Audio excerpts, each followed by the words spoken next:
கந்தன் காலடியை வணங்கினான் கடவுள்கள் யாவரையும் வணங்குதல் போலே கந்தன் காலடியை வணங்கினான் கடவுள்கள் யாவரையும் வணங்குதல் போலே கந்தன் காலடியை வணங்கினான்.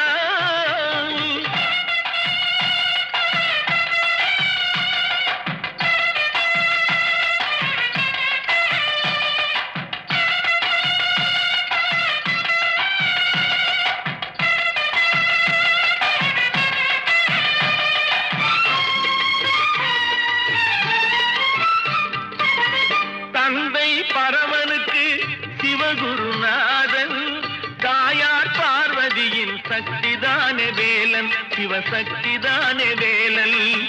தந்தை பரமனுக்கு சிவகுருநாதன்